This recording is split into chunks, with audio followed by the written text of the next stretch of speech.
Yes hello दोस्तों, कैसे हैं आप लोग। आशा करता हूं आप सब अच्छे होंगे, खुश होंगे और मस्ती से पढ़ाई भी कर रहे होंगे।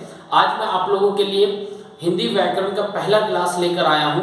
क्लास स्टार्ट करने से पहले एक बात मैं बोलूँगा, वीडियो को ध्यान से देखिएगा, पूरा देखिएगा। दूसरी बात, यदि वीडियो नहीं पसंद आएगा, कंटेंट नहीं पसंद है, तो कमेंट बॉक्स में ज़रूर बताइएगा कि क्या कमी है उसमें। मैं कोशिश करूँगा अपना जो जितना अच्छा उसके कम अमाउंट में और सिंपल वे में ज़्यादा से ज़्यादा समझाने के लिए, ठीक है। आपको एक मिनट रुक जाओ, लेंस में, हाँ चलो ठीक है। आई थिंक कुछ लेंस में लगा हुआ था, ठीक है। तो चलिए मैं स्टार्ट करता हूँ। तो आज जो पहला टॉपिक मैं लेकर आया हूँ वो टॉपिक है शब्द और वाक्य। शब्द क्या है, वाक्य क्या है, इसे हम लोग समझेंगे। याद रखिएगा, ये उन लोगों के लिए है जितने भी कॉम्पिटिटिव एग्जाम में हिंदी का पोर्शन आता है, हिंदी ग्रामर का पोर्शन आते हैं, उन सब के लिए ये लाभदायक होगा। तो इसे जरूर देखिएगा। और खास करके जो टीचर्स वाले होते हैं, क्लास 1 to 5 वाले, क्लास 1 to 5 वाले जो प्राइमरी टीचर वाले होते हैं, वो पूरा ध्यान दीजिएगा इस पर, ठीक है। एक मिनट रुक जाइए।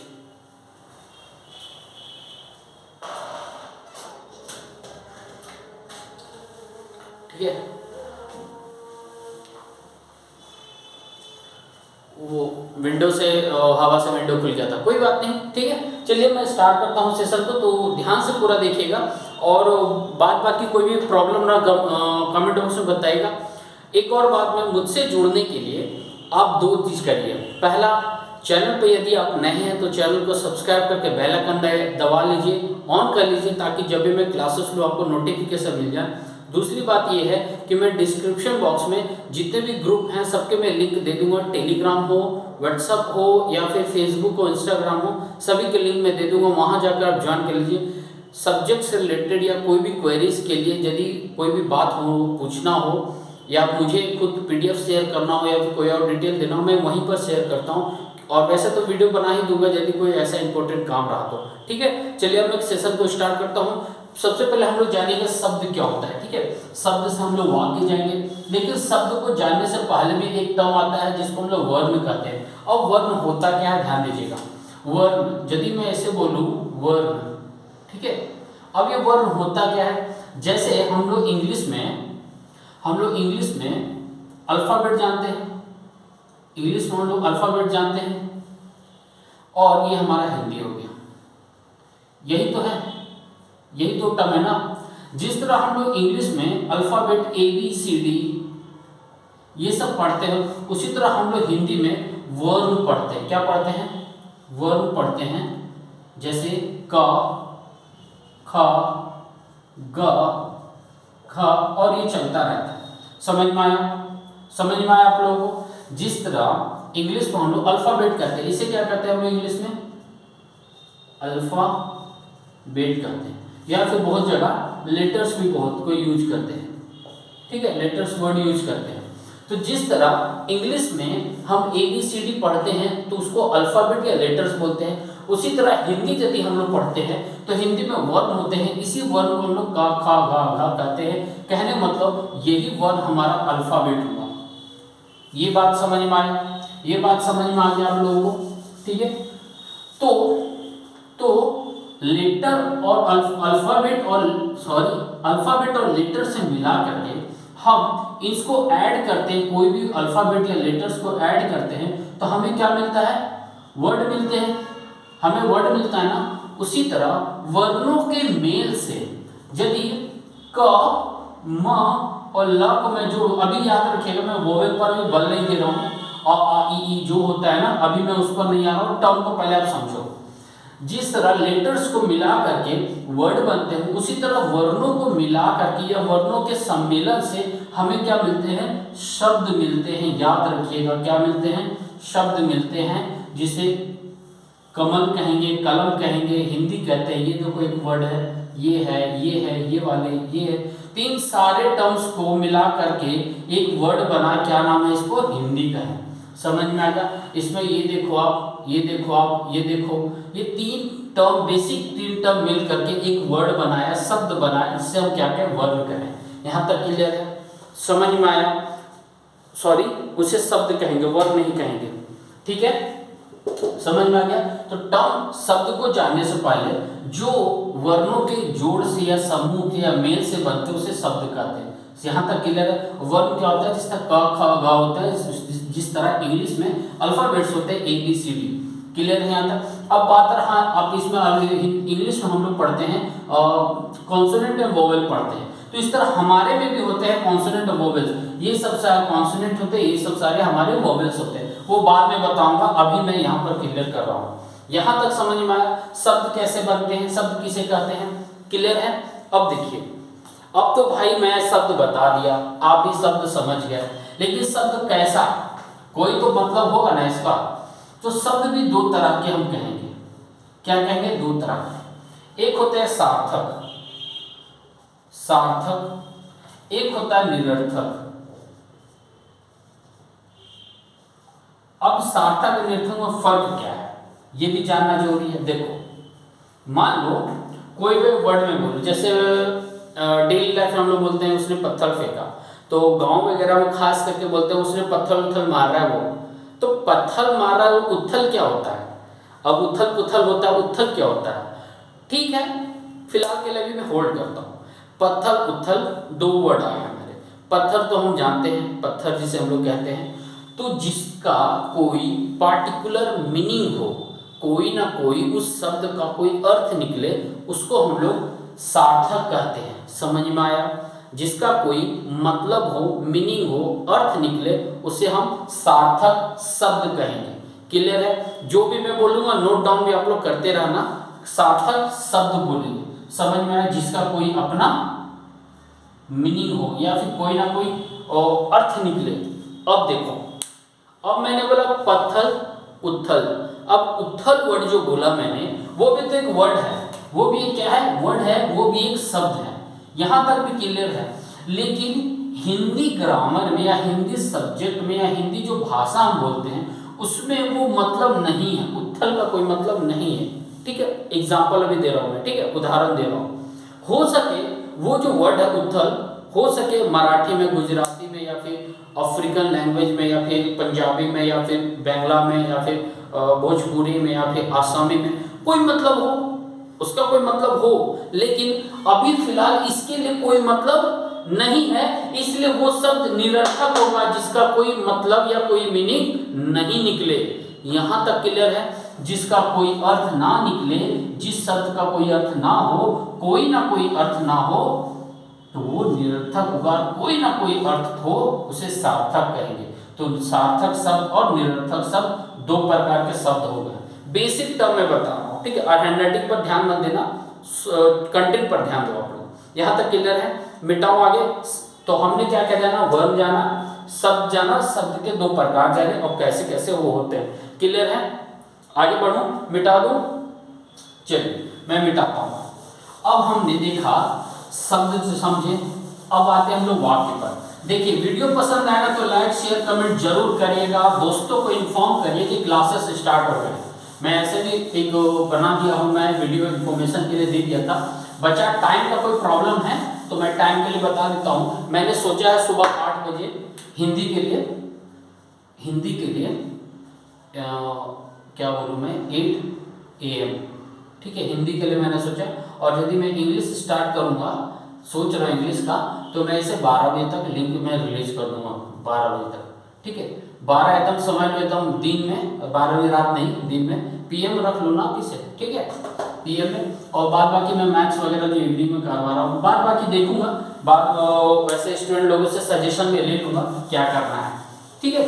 टाइम एक बार उन लोगों से भी पूछ लूंगा, मतलब आप लोगों से भी एक बार पूछ लूंगा, ताकि वो भी सेटिस्फाई हो टाइम को लेकर के, और मैं भी हो जाऊँ, ठीक है।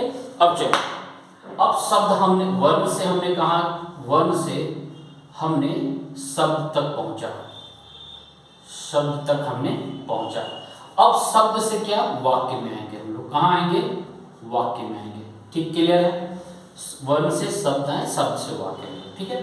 अब देखो, मैंने इसे बोला दो प्रकार के मैंने बताया ऐसे, एक बताया सार्थक, एक बताया निरर्थक। जिसका कोई मीनिंग हो, जिसका कोई मीनिंग हो अर्थात अर्थ हो, जिसका कोई मीनिंग ना हो, अर्थ ना हो। समझ में आ गया?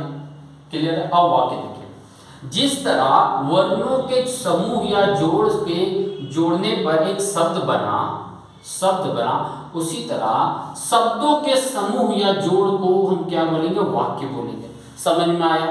जैसे एक साधारण सा शब्द मैं लूं, अभी मैं पढ़ा रहा हूं, ठीक है, यहां तक मैंने एक वाक्य लिख लिया।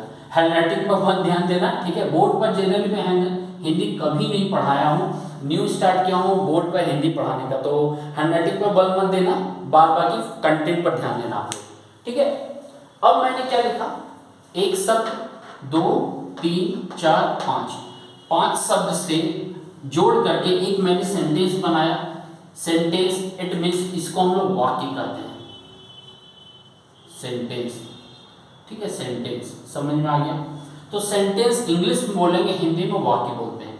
तो जिस तरह अलग अलग वर्ड को जोड़ करके, वर्ड को ऐड करके हम क्या बनाते हैं, सेंटेंस बनाते हैं, उसी तरह शब्दों के समूह को हम क्या बोलेंगे, वाक्य बोलेंगे। समझ में आ गया? यहां तक क्लियर है?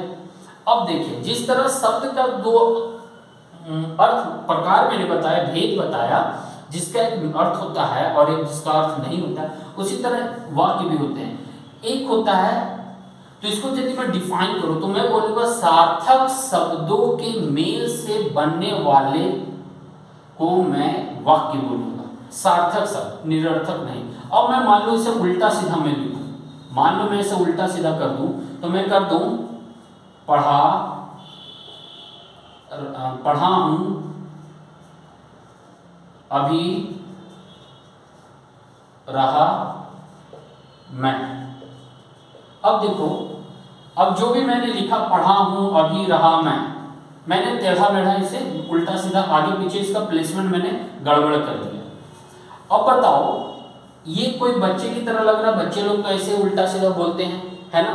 तो उनके लिए भले ही ये सही हो, लेकिन हिंदी व्याकरण या हिंदी भाषा या हिंदी जो बोलचाल का भाषा, किसी का मातृभाषा हो, किसी का द्वितीय भाषा हो, उसके लिए ये क्या सही है? क्या ये सही होगा? नहीं, सही ये है, क्योंकि एक अरेंजमेंट हमें बता रहा हूँ। अरेंजमेंट क्या, उसे हम लोग ग्रामर कहते हैं, व्याकरण कहते हैं, बाद में हम लोग जानेंगे। अभी हम लोग इतना जानेंगे कि जो सार्थक शब्द, पहला सार्थक शब्द, उसको सार्थक तरीके से हम प्लेस में रखें तो वो हमारी कोई मीनिंग दे, जिसका कोई अर्थ निकले, वो क्या कहलाएगा, वाक्य कहलाएगा। समझ में आएगा? इसे वाक्य तो बोलेंगे, लेकिन इसका कोई सही मीनिंग,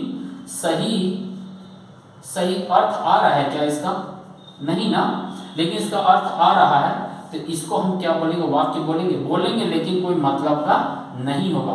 इसलिए जिसका सही सटीक अर्थ निकले उसे हम वाक्य बोलेंगे, जिसका अर्थ नहीं निकले उसे वाक्य हम नहीं बोलेंगे। समझ में आया? यहाँ तक क्लियर है?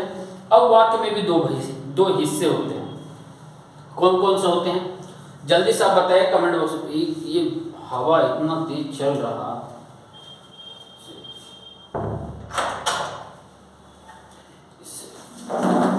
जल्दी से बताइए आप लोग कमेंट बॉक्स में कि क्या होते हैं, इसके मतलब क्या होते हैं। ये सब हवा से पेज वगैरह सब उड़ रहे हैं। चलिए, ठीक है। हाँ, मैं भी क्या पूछा था? हाँ, अब देखिए, वाक्य हमने समझा, ठीक है। मिटाओ, यहाँ पर मिटा दो, मिटा देता हूँ, ठीक है, मिटा देता हूँ ताकि मैं समझा सकूं।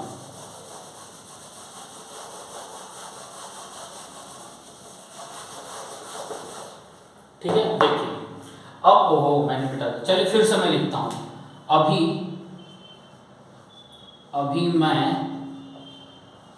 मैं पढ़ा रहा हूँ। ये मैंने लिखा, ठीक है।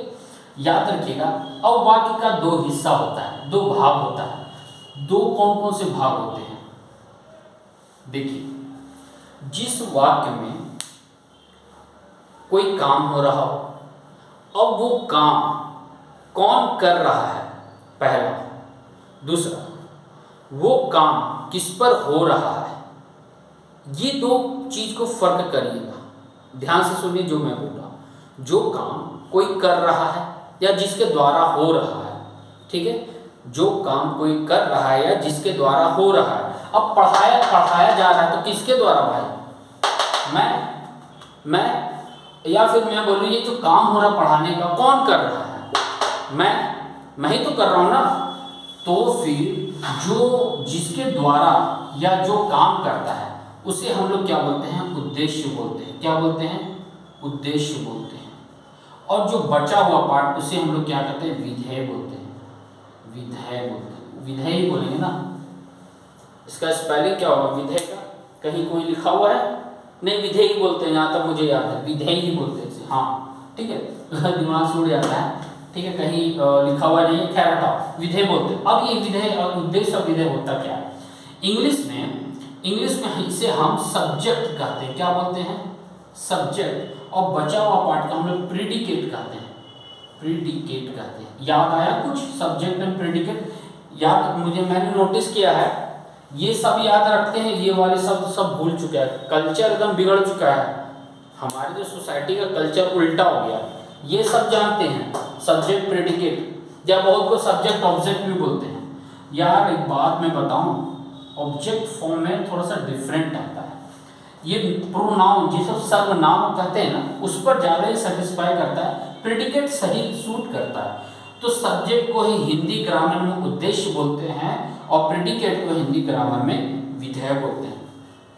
यहाँ तक क्लियर है? समझ में आ गया ना? तो आज हमने क्या क्या देखा? वर्ण देखा, शब्द देखा, वाक्य देखा। वर्ण जिस तरह इंग्लिश में ABCD शब्द होते हैं, इंग्लिश में क्या होते हैं? ABCD होते हैं। उसी तरह हिंदी में क ख ग घ होते हैं। ठीक है, समझ में आया? शब्द कितने होते हैं? दो तरह के हमने देखा, एक सार्थक देखा, दूसरा क्या देखा? निरर्थक देखा। ठीक है, अब इसी के समूह से वाक्य मैंने देखा। वाक्य कौन सा होते हैं? एक वाक्य होता है जिसका कोई अपना अर्थ हो, मीनिंग निकले। इसके भी दो हिस्से होते हैं, एक होता है उद्देश्य, दूसरा होता है विधेय। तो क्या क्या हमने देखा आज? एक दो, दूसरे में दो हिस्सा, तीसरा में दो हिस्सा। तो हमने आज इतना देखा। आज मैं इतना होल्ड करता हूँ। एक तरीके से पहला वीडियो है तो मैं कम पढ़ाऊंगा, लेकिन मेन चीज पढ़ाने का कोशिश में करूंगा। अब आप लोग इससे वाक्य निकाल लेना, सेंटेंस निकाल लेना, ऐसे छाट कर देखना। कभी कभी पूछता है इसमें उद्देश्य क्या है, उसका विधेय क्या है। 1 क्लास 2 क्लास के जो बच्चे होते हैं, 3 क्लास में, खास करके 3-4 में, 3-4 के बच्चों को यदि आप शिक्षक बनोगे, जो पढ़ाओगे हिंदी ग्रामर, तो आप लोगों से ये पढ़ाना होगा। आप लोगों को ये पढ़ाना होगा वर्ण, शब्द, वाक्य के कितने पार्ट होते हैं, शब्द के कितने पार्ट होते हैं, क्या होता है, उसका मतलब कौन सा होता है। मैंने पत्थर उत्थल का जिस तरह समझाया, हो सके उत्थल का मीनिंग हो, लेकिन हमारे हिंदी भाषा में नहीं है, वो दूसरे भाषा में हो सकता है। बट ये हिंदी कहता है कि नहीं, मेरे में भाई वो एग्जिस्ट नहीं करेगा। मान लो मैं उत्थल बोल दूं, या फिर मैंने जो इसे उल्टा करके लिखूंगा कंप्यूटर पर, वो मैं टाइप करूं तो वो रीड करेगा नहीं कि रीड करेगा, वो क्या करेगा, इस तरह रेड कलर से इस तरह जिगजैग पैटर्न आपको शो कर देगा नीचे की ओर, यदि वो गलत रहा। लेकिन सही मीनिंग होगा तो क्या करेगा, ग्रीन लाइन देगा आप लोगों को, ग्रीन देगा या फिर नहीं भी देगा। तो जो गलत होता है, जिसका कोई मीनिंग नहीं निकलेगा, वो रेड हो जाता है। कंप्यूटर भी बोल रहा है भाई ये गलत है ना। बात समझ में आ गई आप लोगों को? ठीक है, अब एक दो एग्जांपल मैं कैसे दूं आप लोगों को। जैसे मैं बोलूं पिताजी अखबार पढ़ रहे हैं, ठीक है, तो अखबार पढ़ने का काम हो रहा है, किसके द्वारा हो रहा है, पिताजी के द्वारा हो रहा है। तो यहाँ पर उद्देश्य कौन होगा, उद्देश्य पिताजी होंगे, और बाद बाकी जितने वाले पार्ट होंगे वो विधेय होंगे, जिसे प्रेडिकेट कहते हैं। समझ में आ गया। राम खेल रहा है, तो खेला किसके द्वारा जा रहा है, राम के द्वारा, या फिर खेल कौन रहा है, राम खेल रहा है, तो उद्देश्य कौन होगा, राम होगा। उद्देश्य कौन होगा, निकल जा, राम होगा। समझ में आया। और खेल रहा है ये वाला पार्ट विधेय हो जाएगा। क्लियर है यहाँ तक? ठीक है, तो आज मैंने बेसिकली शब्द और वाक्य पर फोकस किया था, इसके साथ वर्ण भी थोड़ा बता दिया, इसके पार्ट्स मैंने बता दिए 2 हिस्से, और इसके भी 2 हिस्से मैंने बता दिए। ठीक है, तो आज बेसिक यही एक छोटा सा टर्म बताना था मुझे, तो वीडियो पसंद आया होगा तो लाइक शेयर कमेंट जरूर करिएगा और दोस्तों को इन्फॉर्म करिए कि क्लासेस स्टार्ट हो चुके हैं। रीट का फॉर्म डला चुका है, एग्जाम बचे हुए हैं आपको 24 या 22 अप्रैल को है, महीना भर है। एक और बात मैं बता रहा हूँ, मैं सिलेबस से नहीं चलूंगा, मैं रैंडम चलूंगा। 15 से 20 टॉपिक ही मैं करवाऊंगा, उतने में ही आप लोगों का हो जाएगा। ठीक है, अब बेसिक अंदर जा जाकर जब मैं स्टार्ट करूंगा, अभी पहली बार है, इसे मैं पूरा कंप्लीट कर दूं। जब फ्रेश में स्टार्ट करूं तब मैं सिलेबस से स्टार्ट कर दूं, ताकि कुछ बच्चे भी गैदर हो जाएं, जमा हो जाए, इकट्ठे हो जाएं और लाइव का ऑप्शन यूट्यूब वाले खोल देंगे तो मैं लाइव भी पढ़ाना स्टार्ट कर दूंगा आप लोगों को। ठीक है, और प्लीज़ शेयर करिएगा ताकि ज़्यादा से ज़्यादा लोगों को जोड़िए ताकि पढ़ने में मजा आए। अच्छा, बहुत लोग एक वो होता है ना, अरे यार मैं नोट्स नहीं शेयर करूँगा, वो उसके पास ये नोट्स है, मेरे पास है, मैं उसे नहीं दूंगा, एग्जाम में मार्क्स आ जाएंगे। एक बात मैं बताता हूँ, जितने लोग होते हैं ना, यदि 10 बंदे होंगे ना तो जरूर 2 बंदा होगा सवाल पुटअप करने वाला, मुझे ये नहीं समझ में आ रहा है। ठीक है, अब उसे क्या दिक्कत हो रहा है तो वो सवाल आप भी तो देखोगे, भले ही आप नहीं बता रहा हो, लेकिन उसके द्वारा पूछा गया सवाल आपके सामने आए ना, आपका भी तो दिमाग रीड करेगा ना।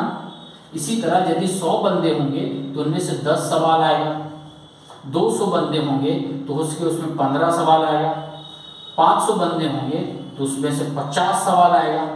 तो यार आप पढ़ो या ना पढ़ो, सिर्फ सवाल आप देखते जाना, आपका काम होता चला जाएगा। इस सवाल को ही सिर्फ आप सॉल्व करते चले जाओ, आपका सॉल्यूशन होता चला जाएगा।